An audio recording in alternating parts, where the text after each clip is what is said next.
সময় কম কামাই বেশি। আগের নবীর উম্মতরা লম্বা লম্বা হায়াত পেয়ে চলে গেছে, নবীরাও লম্বা হায়াত পেয়ে চলে গেছেন। আদম আলাইহিস সালাতু ওয়াস সালাম 1000 বছর হায়াত পাইছে, নূহ আলাইহিস সালাম 1000 বছর হায়াত পাইছে। আমাদের এই জামানায় 1000 বছর হায়াত পাতে কমপক্ষে 20 পুরুষ লাগবে। 50-50 করে ভাগ করলে 1000-এ 20 জন হবে না? 20 পুরুষ অতিবাহিত হবে 1000 বছর পার করতে। আর যদি বংশ যদি আরো দুর্বল হয়, যে তারও আগে মরে সাফ হয়ে যায়, তাহলে আরো 30-40 পুরুষও লেগে যেতে পারে, কোয়া যায় না।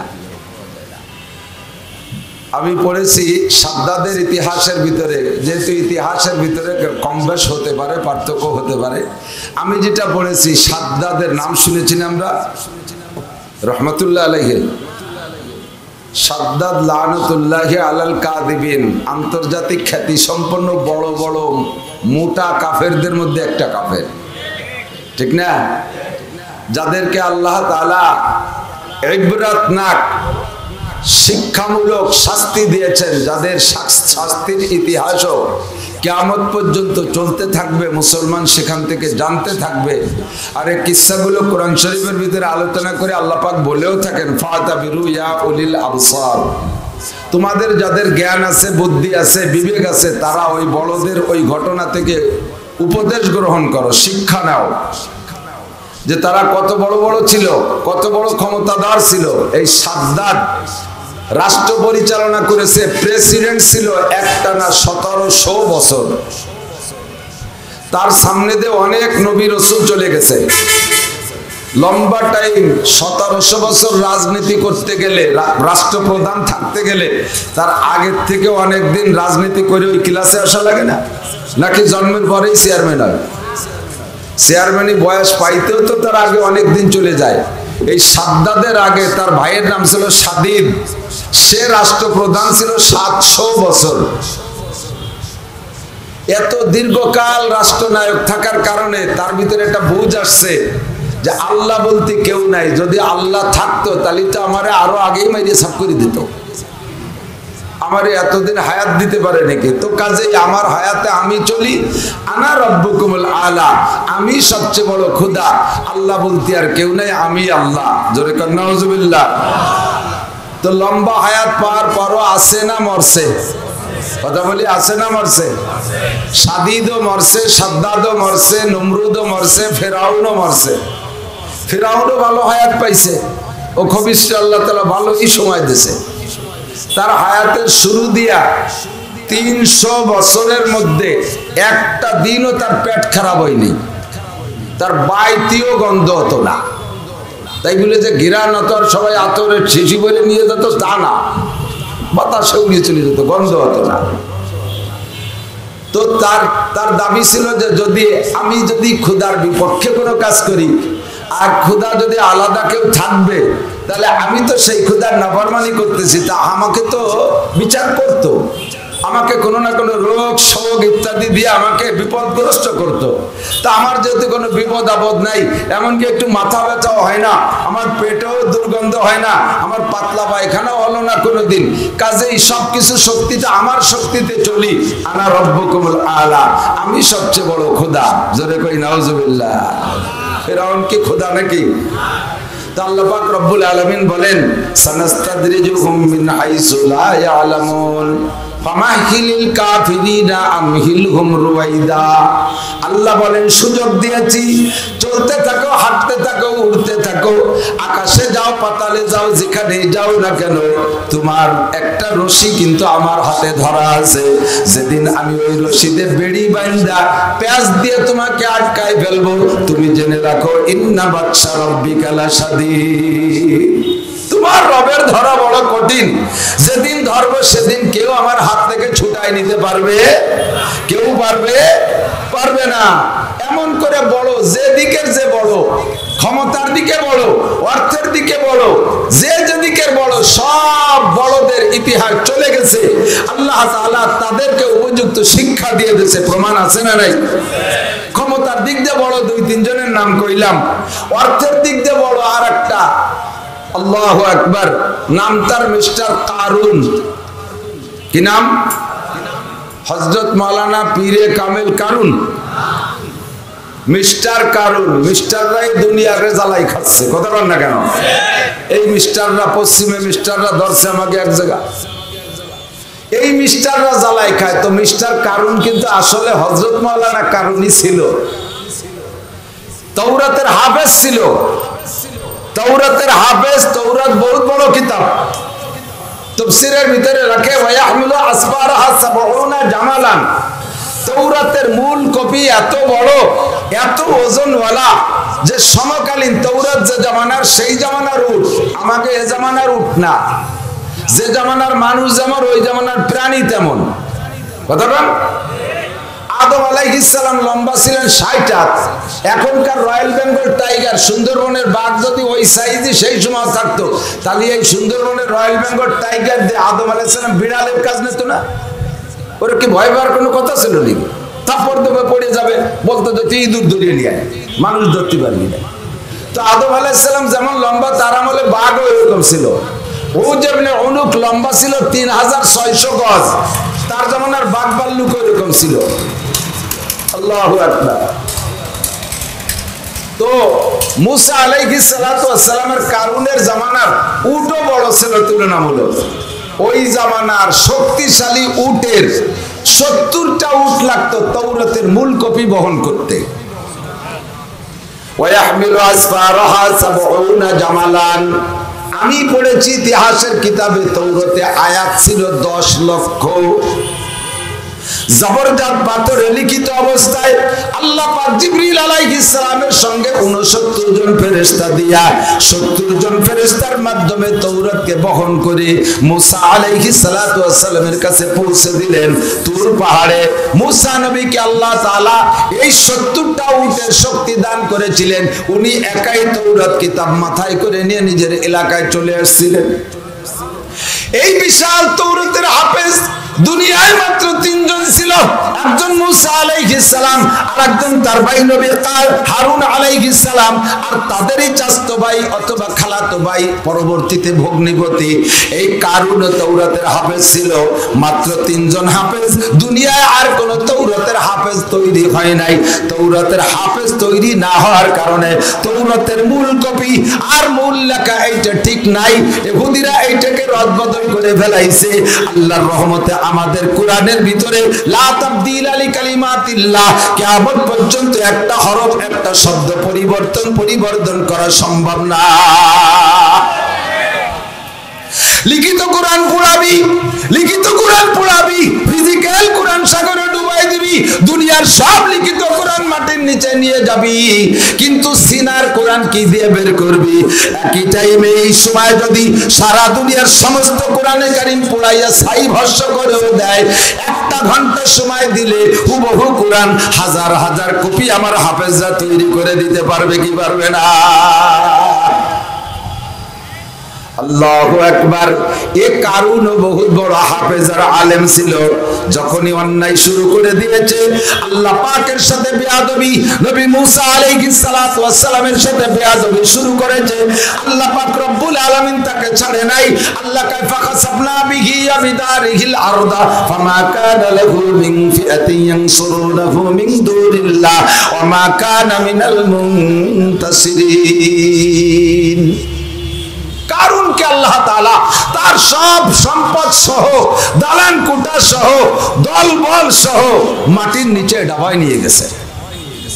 সুবহানাল্লাহ, বলেন আলহামদুলিল্লাহ। একটু কোন আলহামদুলিল্লাহ বলেন, আলহামদুলিল্লাহ। ওই ইসরায়েলের গোষ্ঠী ধ্বংস হলে কি বলবেন? আমেরিকান দল ধ্বংস হলে কি বলবেন? সেম কারুন ধ্বংস হয়ে গেছে, বলেন আলহামদুলিল্লাহ। মুসা আলাইহিস সালাতু ওয়াস সালামের সাথে চরম বেয়াদবি করার কারণে ফাখাসাবনা বিহি ওয়া বিদারিহিল আরদা, তার সব মাটির নিচে আল্লাহ তাআলা ডাবায় নিয়ে গেছে। কারুন যখন রাস্তা দিয়ে হাঁটতো, সামনে 1000, পিছনে 1000, ডাইনে 1000, বামে 1000, এই 4000 সহ হাঁটতো। কারণ ও জানে যে পরিমাণ আকাম করে বসে আছি, তাতে একা একা আটা ঠিক হবে না। কতক্ষণ না কেন? আমাদের দেশের বড়রা কোন এলাকায় যাইতে গেলে প্রত্যেক 10 হাত পর পর একজন দাঁড়ায় রাখে ফেরেশতা রাইফেলাতে দিয়ে। 8-10 খান গাড়ির ভিতরে এক কালারের গাড়ি 8-10 খান নিয়ে এক খানের মধ্যে পলাই থাকে। একা একা ভ্যানে যাওয়ার ক্ষমতা নাই, একা একা অটো রিক্সায় ওঠার ক্ষমতা নাই, কারণ জানে যে পরিমাণ আকাম গৈচুপ করে বসে রয়েছি তাতে একা গেলে ব্রিটিশ চামড়া থাকবে না, ঠিক না? কারণ এইভাবে এই সুন্নতের পর আমল করতো। সামনে 1000, পিছে 1000, ডাইনে 1000, বামে যে 1000 রাখতো, এই 1000 রাখতে হলো মহিলা সৈনিক। তাদেরকে দেখে দেখে আত্মতৃপ্তি নিত। যে ঘোড়ার উপরে বসাইতো এই ঘোড়াগুলো সব স্বর্ণ অলংকার দিয়ে সাজানো থাকতো, কারুনের ঘোড়া। এই সৈনিকদের ঘোড়া সব 4000 সৈনিককে যে ঘোড়ার পর বসাইতো সম্পূর্ণ স্বর্ণ অলংকার দিয়ে মডিত থাকতো। বাইরের থেকে যারা কারুনের ক্লোজ হতে পারতো না তারা বলতো কালাল্লাযীনা কাফারু। আর আমি তো হাফেজ না, এই জন্য মাঝে মাঝে আটকে যাই, বাংলা কচি বলবা আল্লাহ وقال الذين يريدون الحياة الدنيا يا ليت لنا مثل ما أوتي قارون إنه لذو حظ عظيم। ঠিক পড়ছি তো? যারা বেঈমান কাফের দুনিয়া লোভী কারুনের এই হাসাদ বাসার সাদা হালাত দেখা তারা বলতো, হা যদি নেতার কাছে একটু যেতে পারতাম, যদি একটু এই বহরে থাকতে পারতাম, যদি তার সাথে ঘুরতে পারতাম, তাহলে এরকম ভাগ্যবান আমরাও হতাম। যখন ডাবায় নিয়ে গেছে তখন তারা কয় যে আল্লাহ বাঁচাইছে হাতে ধরিয়া, এই শয়তানটার সাথে ছিলাম না, বেঁচে গেছি। কথা বল না কে? বলতে গেলে ব্যাখ্যা দিতে গেলে অনেক দূর জড়াই যায়, সময়কাল খারাপ, সবটুক বললাম না। এমনই নজির আপনারা সব জায়গা খুঁজে পাবেন। কথা বল না কে? মায়ের খাওয়ার আগে বহুত জনে আফসোস করে, মায়ের খেয়ে চলে যাওয়ার পরে আল্লাহ বাঁচাইছে ওই রাতটা হলে ছিলাম না, ওই দিনটা ওখানে ছিলাম না, ঠিক কি না? জ্ঞান থাকলে বুদ্ধি থাকলে সেখান থেকে তোমরা যারা জ্ঞানী গুণী শিক্ষা নিয়ে নাও। লম্বা লম্বা হায়াত দুনিয়ায় হায়াত নিয়ে চলে গেছে। দুনিয়ার ক্ষমতা ধারদেরকে আল্লাহ তাআলা মাটির সাথে মিশিয়ে দিয়েছে, পানির মধ্যে ডুবাই দিয়েছে। কারুনকে ডুবাইছে কোন জায়গায়? এদিক তাকান। সবাই সুবনি খায়, সুবনি পর্যন্ত পানির মধ্যে সুবই মারারে সুবনি খাওয়া হয় না? সবাই সুবনি খায় পানিতে, আর কপাল খারাপ হওয়ার কারণে কারুন সুবনি খাইছে মাটির মধ্যে। কপাল বেশি খারাপ হলে যাওয়ায় তাই, ঠিক না? লম্বা হায়াত পাক আর যত ক্ষমতা পাক, সময় পর চলে এসে গেলে রব্বুল আলামিন টান দিলে কেউ রে কেউ ধরে রাখতে পারে না। কোরআনে কারীমের ভিতরে আল্লাহ পাকই বলেন, ফামা কানা লাহু মিন ফিআতিন ইয়ানসুরুনাহু ওয়া মা কানা মিনাল মুনতাসিরিন। তাকে সাহায্য করারও একজন মানুষ আসে নাই, আর তাকে যেভাবে ধ্বংস করে দিয়েছে আল্লাহ পাক, একটা প্রতিশোধ নেওয়ার বাণী কেউ দেওয়ার মতো নাই, পেপার পত্রিকায় লেখার কেউ নাই, ও কথা বলারও কেউ ছিল না। সময় যখন এসে যাবে মুসলমান রেডি হয়ে যাও, প্রস্তুত হয়ে যাও, এখনই সময় এসে গেছে। ডাক আসলে নেমে পড়তে হবে কাফেরদের মোকাবেলায়। জোরে বলেন ঠিক। যখনই ডাক আসবে আমার কাছে কিছু লাগবে না। আল্লাহ পাক বলেন ইয়াকুম মিনকুম ইশরুনা সাবিরুনা ইয়াগলিবু মিয়াতাইন। আল্লাহ কোনো হাতিয়ারের কথা বলে নাই, আল্লাহ কোনো অস্ত্রের কথা বলে নাই। আল্লাহ একটা অস্ত্রের কথা বলেছেন, অস্ত্রটার নাম হলো ঈমান। ইয়াকুম মিনকুম ইশরুনা সাবিরুনা ইয়াগলিবু মিয়াতাইন। আর একটা অস্ত্রের সাথে লাগবে, সেইটা হলো ধৈর্য। ঈমান আর ধৈর্যের হাতিয়ার নিয়ে যদি তোমরা 20 জন মুসলমান দাঁড়িয়ে থাকতে পারো, তোমাদের সামনে যত বড় শক্তিধর ক্ষমতাধর হাতিয়ার নিয়ে আসুক না কেন, 200 কাফের 20 জন মুসলমানের সামনে টিকতে পারবে না। কথা কার? বাণী কার? আল্লাহ শর্তে একবার মিথ্যে কথা কয়? মাসে, বছরে, কোনদিন কয়? আল্লাহ কি ধোঁকাবাজ? আল্লাহ পাক রব্বুল আলামিন যেই কমসত আলাফি মিনাল মালাইকাতে মুসাওবিমিন 5000 পাগড়িধারী পতাকাধারী ফেরেশতা দিয়া বদরের 313 জনকে সাহায্য কইরা কাফেরদের বিশাল বাহিনী আবু জাহেলের সাথে 1000 নয়, ফিল্ডে ছিল 1000, সারা দুনিয়ার কোটি কোটি কাফের সব ছিল আবু জাহেলের পক্ষে। কথা বলেন ঠিক কি ঠিক না? আল্লাহ তাআলা মাত্র 313 জন নিরস্ত্র মানুষের হাতে এই 1000কে ধরাশায়ী করে দিয়ে স্বয়ং দল নেতা আবু জাহেলকে পর্যন্ত শুয়ার কোপানোর মতো কুপাইয়া বদরের কূপের ভিতরে ফেলায় রাখছে। কথা বলেন ঠিক না? ওই আল্লাহ তাআলা আছে না নাই? সেই ফেরেশতা কয়জন তো মরে গেছে? আছে? অত কয়জনের দরকার না, খালি এক বড় মুস্তানডারে পাঠাই দিলি যথেষ্ট, আজরাইল। ঠিক না? এই একটারে পাঠাই দিলি গোষ্ঠী শুদ্ধ সাফ করে ফেলাই দিতে পারে। আল্লাহ তাআলা আমাদের মুসলিম মুজাহিদিনদের পক্ষে, ফিলিস্তিনি মুসলমানদের পক্ষে, এই ফিলিস্তিনি মুসলমানদের পক্ষে, গাজার মুসলমানদের পক্ষে, বাইতুল মুকাদ্দাসের পাহারাদার মুসলমানের পক্ষে আল্লাহ তুমি আসমানি রহমত আর ফেরেশতা পাঠাইয়া দাও। আল্লাহ যদি সেখানে দৈহিক শক্তি লাগে, মানবিক শক্তি লাগে, আর মানুষ সৈনিক লাগে, তাহলে আমাদেরকে প্রয়োজন হলে আমাদের যাওয়ার রাস্তা তুমি উন্মুক্ত করে দাও।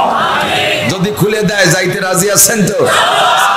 নাকি পাট বাসার ঝামেলা আছে, ধান কাটার ঝামেলা আছে, সব ঝামেলা পিছে রেখে যাইতে রাজি আছেন না? একটা তাকবীর হবে, নারায়ে তাকবীর। বিশ্বের মুসলিম এক হও, জিহাদ করো। আমলিগ বিএনপি এক আমলিগ বিএনপি সর্বদলীয় মুসলিম, ইহুদিদের দালালরা, ইসরায়েলের দালালরা, আমার নবীর শত্রুরা, দুই কাবার শত্রুরা, বাইতুল মুকাদ্দাসের শত্রুরা, নারায়ে তাকবীর। কিছু করতে পারলাম না, একটা তাকবীর তো আমার আপনার উপকার হবে। গতকালকে গজারিয়া বলছিলাম, ইব্রাহিম আলাইহিস সালামকে পোড়ানোর জন্য নমরুদ যে বিশাল অগ্নিকুণ্ডলী বানাইছে, ইয়া দুনিয়ার বর্তমানে তো প্রযুক্তির সর্বশীর্ষে, এই সময়কার সর্বশ্রেষ্ঠ ফায়ার সার্ভিস দিয়া মাসের পর মাস চেষ্টা চালাইয়া নমরুদের আগুন নিভানো সম্ভব হতো না। কথা কন? এত বড় বিশাল অগ্নিকুণ্ডলী, একটা ব্যাং যাইয়া আল্লাহর কাছে মুনাজাত করছে, আল্লাহ আমি কি একটু চেষ্টা দিয়ে দেখবো এই আগুন নিভানো যায় নাকি, আমি কি একটু চেষ্টা করে দেখবো। আল্লাহ কয় তোর কাছে কি দমকল আছে, ফায়ার সার্ভিস আছে? ব্যাঙ্গে কয় আবে দরিয়ারা আগার না তো আকাশিন, আবে দরিয়ারা আগার না তো আকাশিন, হাম্বা কদরে তশগি বায়াত শাশিদ, হাম্বা কদরে তশগি বায়াত শাশিদ। আল্লাহ তুমি যদি আমি ব্যাংকে অর্ডার করতে যে আরব সাগরের পানি সেচে ফেলবি, তুমি তো আমার দমকলার ফায়ার সার্ভিস দাও নাই, আমারে অর্ডার করছে আরব সাগরের পানি সব সেচে ফেলা, তাহলে আমি কি চেষ্টাও কি করবো না? আমার কি বসে থাকার কায়দা আছে? আমি তো চেষ্টা করব। তো আমার কাছে যা আছে আমি তাইতে সেচতে থাকি, পেট ভরে খাইয়ে পানি পান করে উপরে এনে ঢেলে দেবো, আবার যাই পানি পান করবো, আবার উপরে এনে উগড়াই দেবো, বমি করে দেবো পেশা, এভাবে চেষ্টা করতে তাহলে থাকি। আর টুক তো পারি? হ্যাঁ তা পারো। তাহলে সেইভাবে আপনার অনুমতি লাগবে। আমি একটু নমরুদের আগুন নিভানোর চেষ্টা করি। আমি ইব্রাহিমের পক্ষের লোক, আমি ইব্রাহিমের পক্ষের লোক। যেরকম সুবহানাল্লাহ। ব্যাং বলে ইব্রাহিমের পক্ষের লোক না ব্যাং? ও যাইয়া সময় পানি খাইয়া পরিমাণ মতো টাইম অপেক্ষা করার পরে পেটের পানি যখন পেশাবে পরিণত হয়ে গেছে, কাছে তো যাওয়ার কায়দা নাই, ওই আগুনের ধারের কাছে যে পানি পেশাব করার কায়দা আসেনি, দূরিত্বে ব্যাঙ্গে কয় যে তোর আগুনে আমি বমি হইয়া পানি দেবো না, তোর আগুন ভরে আমি পেশাব করি। গ্রাম্য বাংলায় কি কয় গন্ধি? আরে তা কোয়া যাচ্ছে না, ফরিদপুর শহরের মধ্যে কলি করে একেবারেই গ্রামে তো উঠিয়েছে। আর না কলি বা ওজন হয় করি, কয় যে তোর আগুন ভরে আমি মুতি। কথা কয় না, তোর আগুনে আমি স্যাপ ফেলাই না, তুক পারি না, তোর আগুন ভরে আমি মুতি পেশাব করি। এই কইয়া 3 বার পেশাব মেরে দিয়েছে, তাতে আগুনের জাররা পরিমাণ ক্ষতি হয় নাই, একটু আগুনও কমে নাই। ইব্রাহিম আলাইহিস সালামের একটা বালু পরিমাণ উপকার হয় নাই, আগুনের জাররা পরিমাণ ক্ষতি হয় নাই। ফাঁকে লাভ হয়ে গেছে ব্যাঙ্গের। লাভ হয়ে গেছে কার? ব্যাং রে। আল্লাহ কয় তুই আমার ইব্রাহিমের পক্ষপাতিত্ব করেছিস, তোর 3টে পুরস্কার। 1 নম্বর পুরস্কার, তোর পেশাবে কোনোদিন কম পড়বে না, তোর পেশাবের মধ্যে বরকত দিয়ে দিলাম, রাত ভর পেশাব করবি তবুও কম পড়বে না, ফাঁকে পানি খাওয়া লাগবে না। রাতের বেলা ব্যাঙের গায়ে লাথি লাগলে পেশাব করে দেয় না? ওর গায়ে যদি 50 বারও লাথি লাগে অতটুক করে পেশাব করতেই তাহলে থাকে, মাঝেও কোনো জায়গাতে পানি খাই নেই, ওর পেশাবে কম পড়বে না। তোরে আমি বরকত দিয়ে দিলাম, তোর পেশাবে এরকম বরকত জীবন ভরে পেশাব করতে তাহলে থাকবি, পানি খাওয়া লাগবে না মাঝে। 2 নম্বর আর একটা পুরস্কার, আশরাফুল মাখলুকাত, মানব জাতির সৃষ্টি জগতের শ্রেষ্ঠ মানব জাতি, এই মানব জাতির পেশাবও নাপাক। কথা কন, মানুষের পেশাব কি? শুধু সরমুনার পেশাবের পেশাব পাক? আহমদ শফি সাহেবের, আব্দুল কাদের জিলানী, মঈনুদ্দিন চিশতি, নিজামুদ্দিন আউলিয়া, সাহাবায়ে কেরাম, তাবে তাবেঈন, কারো পেশাব না পাক না, সবার পেশাব পাক। ও ব্যাং, তোর পেশাবে পবিত্র ঘোষণা দিলাম, তোর পেশাব মানুষের গায়ে লাগবে, কাপড়ে লাগবে, ওই অবস্থায় নামাজ পড়বে, তাদের কাপড় ধোয়া লাগবে না। কন্যা সুবহানাল্লাহ। এই নমরুদের, ইব্রাহিম ব্যাঙের এতটুকু পেশাব করার কারণে ইব্রাহিম আলাইহিস সালামের উপকার হয় নাই, নমরুদের ক্ষতি হয় নাই, বাকি পক্ষপাতিত্ব করার কারণে ব্যাঙের দাম বেড়ে গেছে। কথা কন ঠিক কিনা? 3 নম্বর পুরস্কার আর একটা শুনে নে, তোর দাম এতটুকু দিলাম, যদি কোনো ব্যাঙে ক্ষতি না করে, যদি কোনো ব্যাঙে ক্ষতি না করে, এরকম ব্যাঙের একটা ব্যাঙকে অনার্থক মেরে ফেললে যে গুনাহ হয়, এই গুনাহ মোচনের জন্য যে কাফারা, সেটা হলো একটা খাসি জবাই দিয়ে গরিবদের মধ্যে লুটোই দিতে হবে। তোর দাম এত বাড়াই দিছি শুধুমাত্র ইব্রাহিম আলাইহিস সালামের পক্ষপাতিত্ব করার কারণে। বন্ধুরে, আমার কাছে বিমান নাই, আমাদের কাছে রকেট নাই, আমাদের সরকার আমাদের ইসরায়েল ফিলিস্তিন যাওয়ার অনুমতি দেবে না, এই মুহূর্তে আরো বেশি কড়াকড়ি করবে। আমরা বাংলার জমিনে থাইকা ফিলিস্তিন আর বাইতুল মুকাদ্দাসের পক্ষে একটা স্লোগান দিলে আল্লাহর রহমতে আমাদেরও দাম বাড়তে পারে কি পারে না? যখনই কোনো প্রোগ্রাম আসবে, আমার জেনারেল ভাইরা আপনারা অপেক্ষা করেন, এগুলো সব মৌলবীকে কাজ, এগুলো হুজুরদের কাম, ওনারা সারতে থাকুক, আমরা ফাঁকে দুটো সিগারেট খেয়ে নিই, আমরা আমাদের অভিযোগ করে নিই।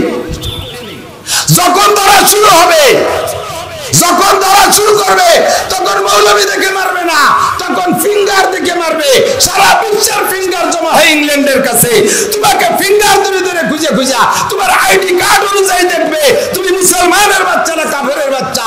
তাই তোমার প্যান্ট শার্ট টাই যাই পরা থাকুক না কেন, ফিঙ্গার ধরে খুঁজে তোমাকে অ্যারেস্ট করা হবে, তোমাকে সেভাবে তারাই বিচার আদায় করে নেবে, তুই মুসলমানের বাচ্চা। কথা বলেন ঠিক ঠিক না?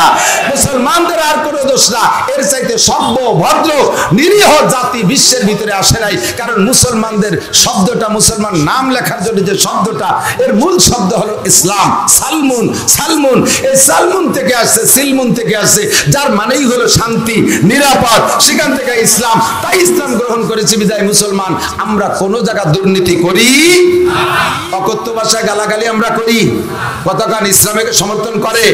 মা কানা রাসূলুল্লাহ সাল্লাল্লাহু আলাইহি ওয়াসাল্লাম ফাহিশান ওয়ালা মুতাফাহিশান ওয়ালা সাক্কাবান ফিল আসওয়াক। আমার নবী ভাষা খারাপ করে নাই, আমার নবী গালিগালাজ করে নাই, সাহাবায়ে কিরাম ট্রেনিং নিয়েছেন নবী পাকের কাছ থেকে, ভাষা খারাপ করে নাই, গালিগালাজ করে নাই। সারাটা দুনিয়া মদের বিপক্ষে, বিশেষ করে আমাদের বাংলাদেশ সরকার মাদক বিরোধী বিশাল বিশাল আন্দোলন, কি বলা হয়, প্রোগ্রাম করতেছে। স্কুলে যাইয়া, কলেজে যাইয়া, বিশ্ববিদ্যালয়ে যাইয়া মাদক নিরোধন, মাদক নিরসন, এই উপলক্ষে বড় বড় প্রোগ্রাম করতেছে, করতেছে কিনা কথা বলেন? তাহলে বোঝা যায় বাংলাদেশ সরকারের কাছে মদ খারাপ। মদ জিনিসটা কি খারাপ? একটু বলেন তো, আমার মাদ্রাসার কোন ছাত্র শিক্ষক কি মদ খায়? কতক্ষণ খায়? গাঁজা খায়, এবা খায়, তাড়ি খায়, বিড়ি খায়, সিগারেট খায়, হিরোইন খায়, ফেন্সিডিল খায়, এগুলো খায় মাদ্রাসার হুজুররা। কথা বলেন খায়? দুর্নীতি যাকে বলে তার একটা উলামায়ে কেরাম করে না, দুর্নীতি যাকে বলে তার একটা উলামায়ে কেরাম করে না। সুদ খায় না, ঘুষ খায় না, জিনা করে না, ব্যভিচার করে না, অ্যাসিড মারে না, অপহরণ করে না, ধর্ষণ করে না, রাস্তায় রশি টানাইয়া মোটরসাইকেল কেড়ে নেয় না, বাস্কেটে বেলাইয়া বড় বড় গাড়ি ডাকাতি করে না, ঘরের শীত কেটে চুরি করে না, দুর্নীতি করে না, টোন মারে না, মন মারে না, রাস্তা মারে না, খাল মারে না, বিজিএফ কার্ড মেরে খায় না, পঙ্গু ভাতা মেরে খায় না, বয়স্ক ভাতা হুজুররা মেরে খায় না। বাংলাদেশে বছর চরমুনার দলের পক্ষ থেকে 10-15টা চেয়ারম্যান হয়েছে, প্রত্যেকটা চেয়ারম্যানের সাথে আমার জানাই আছে, একটা চেয়ারম্যান আল্লাহর রহমতে এখনো পর্যন্ত কলঙ্কিত হয় নাই, সকলে জাতির কাছে অলঙ্কৃত হয়েছে। ঠিক কিনা? বিজিএফ কার্ড, পঙ্গু ভাতা, আরে ভাবছিলাম কি যা খায় খায়, কমপক্ষে করোনা যে মহাবিপদ, এই করোনা সংক্রান্ত কিছু আসলে এমন খাবে না, তাও খাইছে বলে আশের বাচ্চার মতো গেলছে, সাবানু ছাড়া। করোনার তেল চুরিয়ে রেখাইছে, করোনার ডিম ভাগ করতে করতে লাস্টে 10টা ডিম রয়েছে, মেম্বার সাহেব শ্বশুরের নামে বরাদ্দ দিয়েছে। শোনা গেল যে শ্বশুর মরে গেছে করোনার 3 বছর আগে, দে তোর শ্বশুরের নামে ডিম দে, মিলাদ দিয়ে দে। আমার উলামায়ে কেরাম দুর্নীতি করে না, এবং আমার মুসলমান যারা উলামায়ে কেরামের আদলে নবী ওয়ালা সুন্নতের পাবন্দি করে, আল্লাহর রহমতে উলামায়ে কেরামও দুর্নীতি করে না। কথা বলেন ঠিক কি ঠিক না? যত দুর্নীতি তোরা করো, মারতিছে আমাদেরকে, আমাদের মারে, সেই মায়ের ঠেকাচ্ছি, ঠেকানুটাও বলে আমাদের সন্ত্রাসী কার্যকলাপ। মারবে, মারার পরে কানবো, এ কানলিও কয় যে সন্ত্রাসী কায়দায় কানতিছে। এই জাতির হাত থেকে আল্লাহ তাআলা মুসলমানদেরকে নাজাতের ব্যবস্থা করে দেয়। জোরে বলেন আমিন, আরো জোরে বলেন আমিন। যা বলতে যে সরিয়ে লম্বা দূরে চলে আসছি, সময় কম কামাই বেশি, সময় কম কামাই বেশি, আমাদের হায়াত কম। সব নবীর উম্মতের হায়াতের চাইতে আমার নবীর উম্মতের হায়াত কম। হুজুর একটা গড় হায়াতের কথা নিজেই বলেছেন, হায়াতে উম্মতি বাইনা 60 ওয়া 70।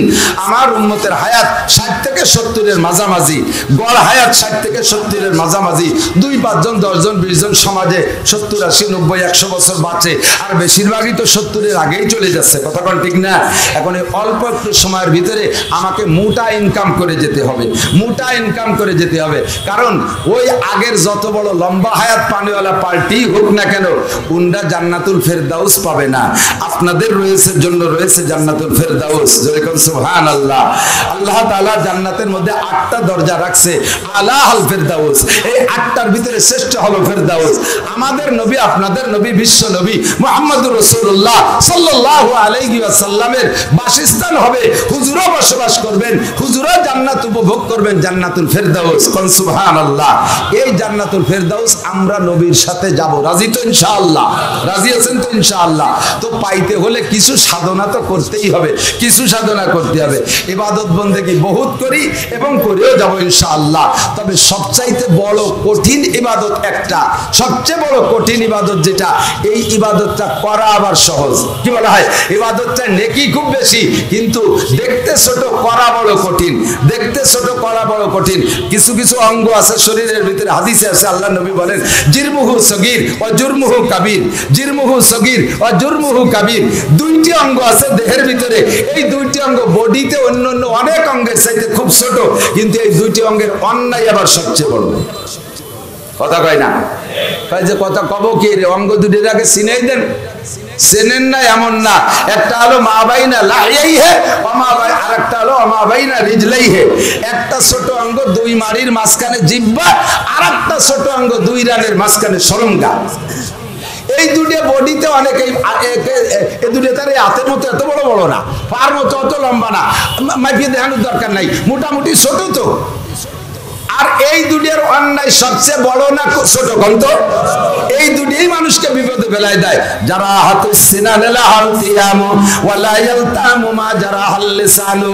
দাউদে কোপ দিবা কাইটে যাবে, সিলাইতে মলম দিবা সাইরা যাবে, ছুরিতে কোপ দিবা কাইটে যাবে, সিলাইতে মলম দিবা সাইরা যাবে, বটিতে কোপ দিবা কাইটে যাবে, সিলাইতে মলম দিবা সাইরা যাবে, জিহ্বাতে কোপ দিবা কেটে যাবে, জীবন ভরে মলম দিলেও তা কোনোদিন সারে না। জিহ্বার কবে যে কাটা কাটে, তারপরে ওই লোকটারে হাজারো হাদিয়া দেবেন, দেখবেন যে হাসি মুখে গ্রহণ করবে না। লাস্টে কয়, দে তোর তা আমি খাতি চাই না, তোরে মাফ করে দিছি ঠিক আছে, তবে মরার আগে তুই আমার সামনে আসিস না, দি তোরে দেখলি আমার জ্বালা ঠেক। ঠিক না? এলে জিহ্বার মায়ের আর শরমগার মায়ের আরেকটা মায়ের। কিছু আছে বডিতে দেখতে ছোট, কিন্তু তার অপরাধ অনেক বড়। যে কথাটা বলেছি, সবচেয়ে বড় আবেদ হওয়ার জন্য ছোট্ট একটা সবক, এই সবকটাকে পালন করা বড় কঠিন। নবী পাক বলেন, হযরত আবু হুরায়রা রাদিয়াল্লাহু তাআলা আনহু হাদিসের বর্ণনাকারী, সাহাবায়ে কিরামদেরকে নিয়ে নবী বয়ান করতেছেন। এই বয়ানের মধ্যে নবী পাক বলছেন, এই মাইয়া কুযু মিন্নি খামসা খিসাল, আমি 5টা কথা বলবো, এই 5টা কথা কে নিবা? ফায়ামালু বিহিন্না, নিজে আমল করবে, আর ইউআল্লিমু মা ইয়ামালু বিহিন্না, অথবা অন্যকে শিখিয়ে দেবে, সে আমল করবে। তার ভিতরে একটা হলো এই 5টা। আবু হুরায়রা বলেন, আমার হাত ধরে হুজুর 5টা গুণী দিয়ে বললেন, 1 নম্বরে ইত্তাকিল মাহারিম, যত হারাম আছে ছেড়ে দাও, যত হারাম আছে ছেড়ে দাও। গুনাহকে ছাড়ার ব্যাপারে আল্লাহ তাআলা 2 ধরনের শব্দ ব্যবহার করেছে, একটা হলো ইত্তাকি তাকওয়া, আর একটা হলো ইজতিনাব। ইজতিনাব, ইজতানিবু, তাজতানিবু, এইগুলো। তো যত গুনাহ আছে হাদিসের ভিতরে হুজুর বললেন হারামগুলোকে ছেড়ে দাও, ইত্তাকিল মাহারিম।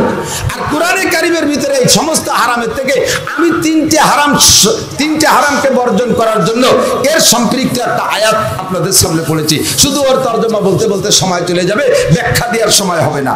আল্লাহ পাক রব্বুল আলামিন বলেন, ইয়া আইয়ুহাল্লাযীনা আমানু ইজতানিবু কাসীরাম মিনাজ জন। এদিক হে দুনিয়ার ইমানদাররা, কাফেরদেরকে আল্লাহ ডাকে নাই, সাধারণ মানুষদেরকে আল্লাহ ডাকে নাই। আল্লাহ ডাক দিয়ে বলছেন, ইয়া আইয়ুহাল্লাযীনা আমানু, হে তোমরা যারা ঈমানদার, তোমাদের যাদের ঈমান আছে, তোমরা আমার এই ওয়াজটা শোনো, আমার এই ওয়াজটা লক্ষ্য করো। ইয়া আইয়ুহাল্লাযীনা আমানু ইজতানিবু কাসীরাম মিনাজ জন। যত হারাম আছে, যত কবিরা গুনাহ আছে, তার মধ্যে অন্যতম একটা কবিরা গুনাহ হলো মানুষের প্রতি কুধারণা করার থেকে নিজেকে ফিরাও। কুধারণা থেকে ফিরাও, কুধারণা করো না। ধারণা বলতে গেলে বেশিরভাগ ধারণার ভিতরে আল্লাহ পাক বলে, ইন্না বাদাদ দন্নে ইসমুন। এই ধারণা বাস্তব, তুমি বাস্তবের সাক্ষী না হইয়া, সরাসরি না দেখে না বুঝে তুমি কোনো ব্যক্তি সম্পর্কে ধারণা করো না। ধারণা করতে গেলে বেশিরভাগ ধারণাগুলো খারাপ হয়ে যাওয়ার সম্ভাবনা। আর ধারণাটা এমনই হয়, আলমারু ইয়াকিসু আলা নাফসি, আলমারু ইয়াকিসু আলা নাফসি।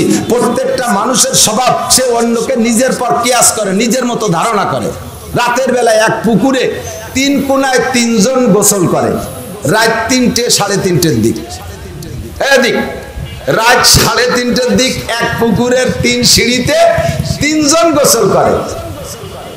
3 জন একই জরুরতে গোসল করে না, 3 জনের 3 রকম জরুরত। কতক্ষণ? এবার 3 জন প্রত্যেকে দ্বিতীয় 2 জনকে নিজের সাথে কিয়াস করতেছে, সম্ভবত ওরা এই গোসল করতেছে। একজন গোসল করতেছে ফরজ গোসল, আর একজন গোসল করতেছে ফজরের নামাজ পড়বে বলে ফরজ গোসল করতেছে। আর একজন গোসল করতেছে, ওই লোকটার নিয়মিত অভ্যাস জীবন ভরে ইমামে বুখারীর মতো তাহাজ্জুদের নামাজ, গোসল ফরজ হোক আর না হোক, তাহাজ্জুদ পড়ে গোসল করে। আর আরেকজন গোসল করতেছে 3 নম্বর পারে, ও লোকটা পরের ঘরে শীত কেটে চুরি করছে, গা ভরে মাটি মাখায় গেছে, তাই গোসল করে। এখন চোর যে চুরি হয়ে যাচ্ছে গোসল করে, সে মনে মনে কয় যে হ্যাঁ, ভাবছিলাম যে খালি আমি একাই চুরি হরি, চোর আরো আছে দেশে। ও 2 জনও চুরি হয়ে যায় গোসল করে। ওর ধারণা এরকম হবে কিনা? কথা বলেন, ও সেই ধারণা করবে না? চোর ধারণা করে ও 2 জনও চোর। তাহাজ্জুদ পড়নেওয়ালা সে খুশিতে বাগবাগ, আলহামদুলিল্লাহ, আল্লাহর রহমত অনিবার্য। আমাদের দেশে আল্লাহর রহমত আসবে। আমার আরো 2 ভাইও রাত্রে তাহাজ্জুদ পড়ার জন্য গোসল করতেছে। সেই ধারণা করবে কিনা? কথা বলো। যে লোক ফরজ গোসল করতেছে, সে মনে কয় তালি ঠিক আছে, এ কাজ খালি আমি একা করি না, আরো বিটারাও করে। প্রত্যেকে অপরজনকে নিজের সাথে কিয়াস করে। কথা বলেন, এই হলো জন। আসলে দেখবেন জনের ভিতরে অনেক সময় ভুল হয়ে যায়। আমার বাড়ির থেকে আমার ফ্যামিলির সদস্যরা সচরাচর বেড়াইতে যাইতে পারে না, আমার অবিরাম মেহমান থাকে। আমার ফ্যামিলিতে আমার বেবি বাল বাচ্চা ছাড়া সহকারী আর কেউ নাই। ভাই বিরাদার সব ভিন্ন হইয়া বড় হয়ে যার যার বিভিন্ন কর্মস্থলে ফ্যামিলি নিয়ে থাকে। কাজেই আমার ওয়াইফ আমার বাচ্চাদেরকে নিয়ে প্রত্যেক মাসে বা 2 মাস 6 মাস পর একবার বাপের বাড়ি বেড়াইতে যাইতে পারে। অন্য জায়গায় তো যেতেই পারে না, বাপের বাড়িও 2 বছর 3 বছর পর। তো যখন যায়, আমার এই মাহফিলের সিজন না থাকলে আমি 1 সপ্তাহ ছুটি দেই, ওই ছুটিতে ওরা বেড়ায় আসে। তো বাড়ি আমার ফাঁকা, আমি একা একা রয়েছি, চিন্তা করতেছি যে একা একা একটু ভয় ভয় লাগে। তা আমার প্রতিবেশী 2 ভারবিটারে ডেকে নিয়ে আসে যে তোরা আমার ঘরে একটু থাকবি। অথচ ওদের মুরব্বীদের সাথে আমার হালকা একটু দূরত্ব আছে।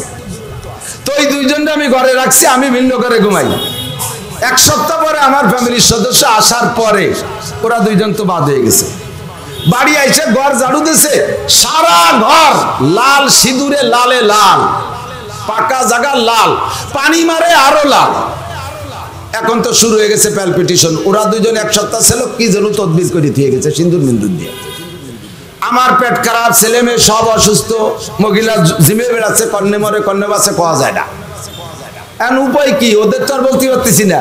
কবিরাজের কাছে গেলাম, কবিরাজ কয় যে হ্যাঁ, আইনা টাইনা ধরে বললো যে দুটো ছেলে এক সপ্তাহ ছিল আপনাদের ঘরে, ওরা এরকম সিঁদুর পরে নিয়ে গেছে, আর শ্মশানের মাটি এনে এই যে মিক্সার করে ঘরে ছড়াই দিয়েছে, আপনাদের আর বেশি দিন সময় নাই, আপনারা এহরাম বাঁধতে ফেলেন মরার জন্য।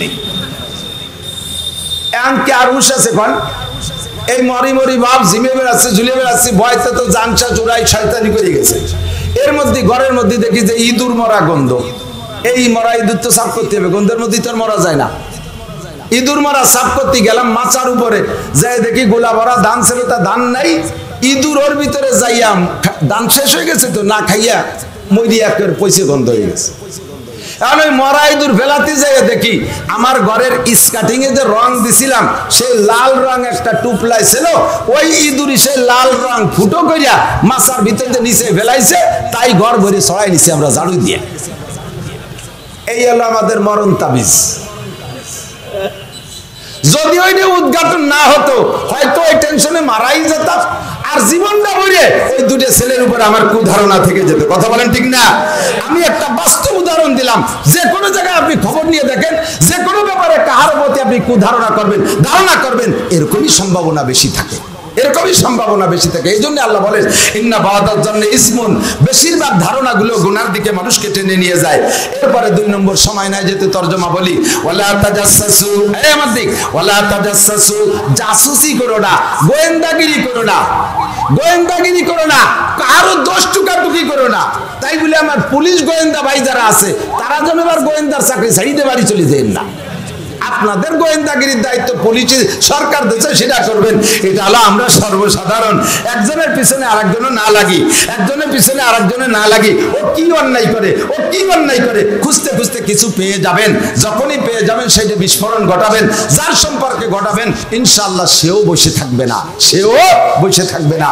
যেমন যেমন কুধারণা কবিরা গুনাহ, এটা ছেড়ে দেন। ওরকম কারো পিছনে গোয়েন্দাগিরি করা, এটা আপনি ছেড়ে দেন, এগুলো করেন না। আজকে যার পিছনে লাগবেন ইনশাআল্লাহ, ইনশাআল্লাহ বেশি দেরি নাই, সে আপনার পিছনে লেগে যাবে। কতক্ষণ শান্তিতে কেউ থাকতে পারবেন না।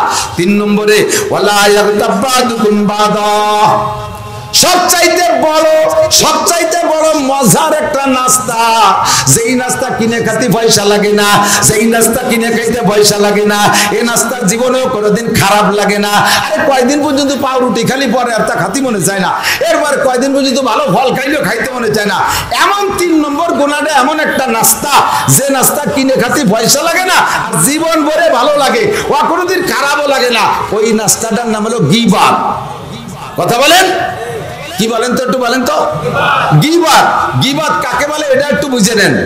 আমি মাওলানা নাসির একটা অন্যায় করছি, সত্যি একটা অপরাধ করছি, আপনি এই অপরাধটা জানেন, আপনি জানেন, কেউ তেমন জানে না। আমাকে সামাজিকভাবে খাটো করার জন্য আমার অনপোস্টে বিভিন্ন জায়গায় যে বলতেছেন যে হুজুরে তোমরা আন্তর্জাতিক খ্যাতি সম্পন্ন বললে না চাও, জানো উনি কি আরে, উনি এই করে, এই কলি আর আমার সেই এলাকার মানুষ মাহফিলি ডাকবে না, উনি একটু মজা পাবে।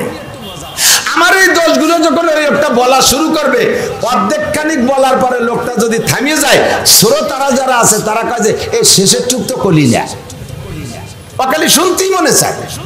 আমার নানুপুরি হুজুর রহমাতুল্লাহ আলাইহি বলতেন, গীবত বামানা ঘি ভাত, আলু ভর্তার সাথে ঘি নিলে যেমন মজা লাগে, গীবত আর পরনিন্দা বলতে গেলেও শুনতে গেলে এরকম মজা লাগে। আল্লাহ পাক বলেন, যে যার গীবত করো সে কত বড় অপরাধ করো জানো?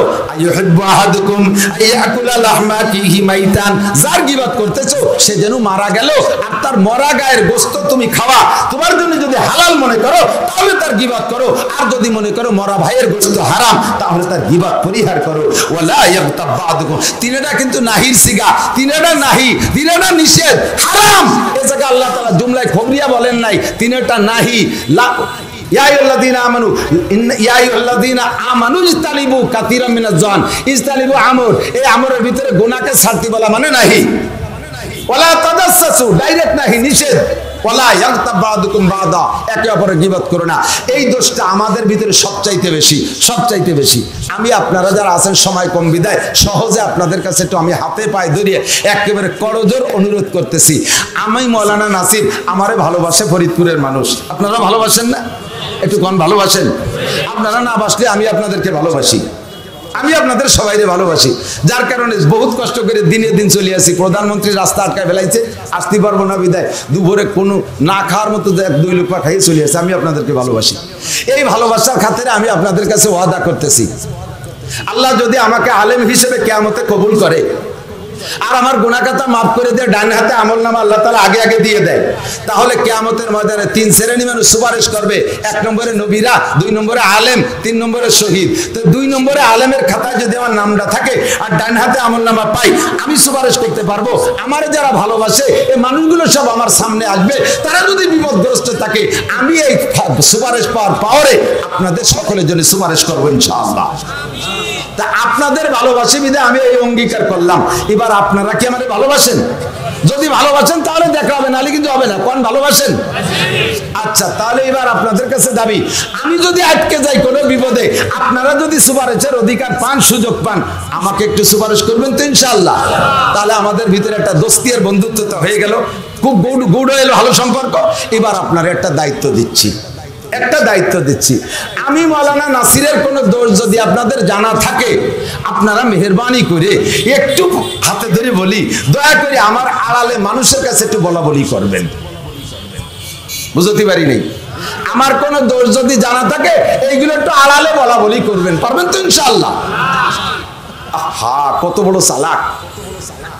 কেন আপনার জানা আছে আমার যেই দোষে যে গুনাহটা আমি করছিলাম, আপনি আমার ওই দোষটা আড়ালে বলা বলি করলে আপনার আমলনামা, আমার এই গুনাহটা আমার আমলনামা থেকে আপনার আমলনামায় চলে যাবে, আর আপনার আমলনামা থেকে নেকি এসে আমার শূন্য স্থান পূর্ণ হয়ে যাবে।